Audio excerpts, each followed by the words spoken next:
Welcome to Maths with Miss Ribs. If you haven't subscribed yet and you're a grade 7 learner, I would really consider subscribing. Also hit the bell for future videos so that you are notified when they come out. I focus on the grade 7 syllabus.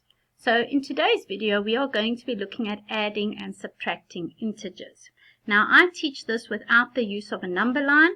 And there are two main reasons why I do this. The first reason is I want the learners to be able to do this quickly, mentally in their minds, and not waste time drawing a number line.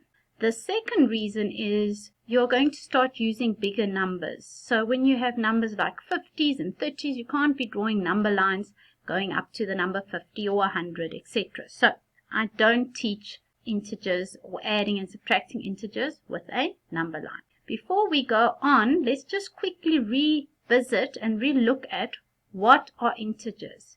So everyone should know at this stage that they include positive numbers, they include our negative numbers, and obviously 0. So the negative numbers, examples would be -1, -2, -3, and so on. And then 0, we are all familiar with 0. Remember, 0 is neither negative nor positive. It is a neutral number. And then positive numbers 1, 2, 3 that you've been working with since you were in grade 1. It's also important to know that decimals and fractions are not integers. They do not form part of integers. Let's get started with today's lesson. We'll start off easy, adding integers. Now the way I teach it is, I want you, when you see a positive number, to say, I have. And when you see a negative number, I want you to say, I owe.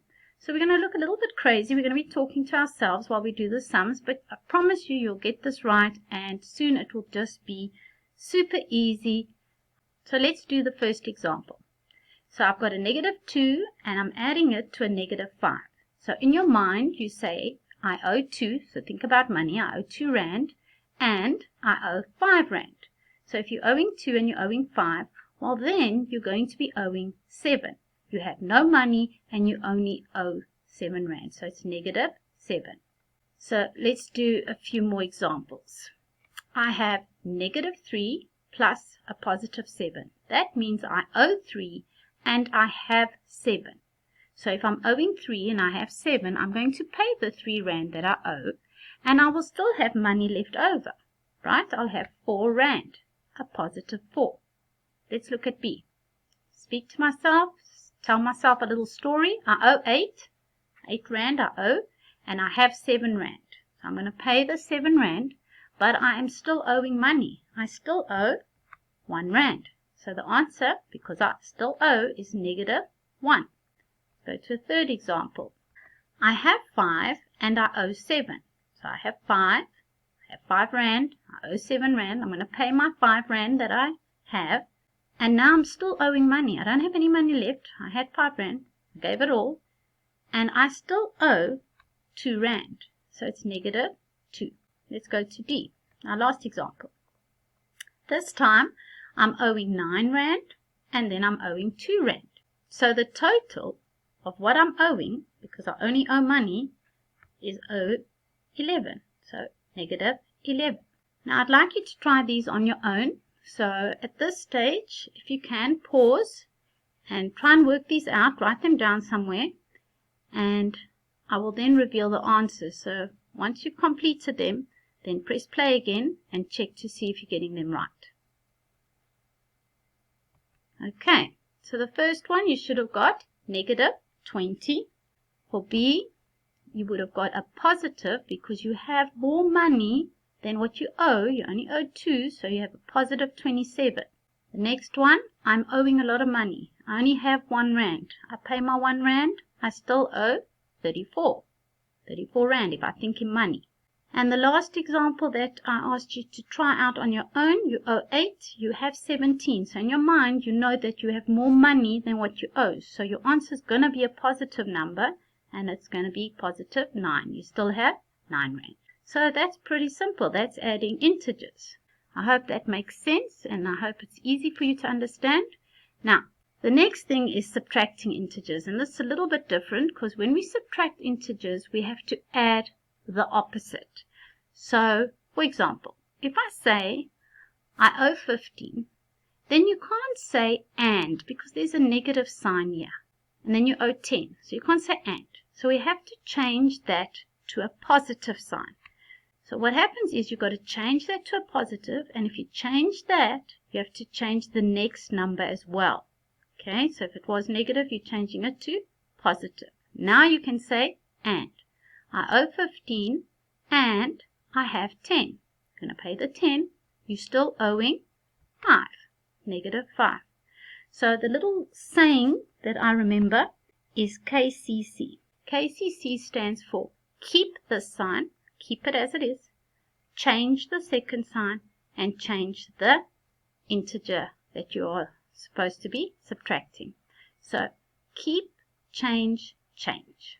Let's do another example. I've got positive 16 and I've got a negative 2. Now when we subtract, the minute you see a subtraction sign here, you remember KCC. I'm going to keep the 16, I'm going to change the subtraction sign to addition, and this integer is now going to be the opposite. So the opposite of negative 2 is positive 2. Keep, change, change. So I have 16 and I have 2, so now I have 18. Okay, see. So once you know the KCC, which is keep, change, change, then you're doing the same as you were doing with the addition. So I owe 1, I see a subtraction sign. Immediately I'm going to say KCC. So negative 1, keep it. Change it to plus and change it to the opposite. If it is positive, change it to negative. Now I speak to myself, tell myself a little story. I owe 1 and I owe 34, so I'm owing 35. Let's do a last example. The minute you see a subtraction sign, think KCC. So I'm going to keep the 8 as it is. It's positive 8, it stays. Then I'm changing it to a plus, changing it to the opposite, which in this case is a negative. Then I speak to myself. I have 8 and I owe 10. So I'm owing more than what I have. So I'm going to be left with still owing 2. Super easy. Alright guys, try these on your own. Again, pause the video, try them out, and then play when you think you have all the answers. Good luck.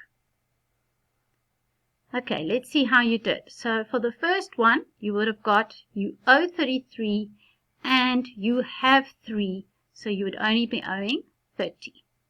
For B, it would be you have 90 and you have 10, so you would have 100. So it's positive. Remember, you don't need to write the positive sign. You can just leave it as 100. The next one, it would be I have 12 and I have 30, which will give you a total of 42. Again, positive. You don't need to write the plus sign. And the last example, I owe 1 and we'll be owing 14, which gives you a total of owing 15. So negative 15.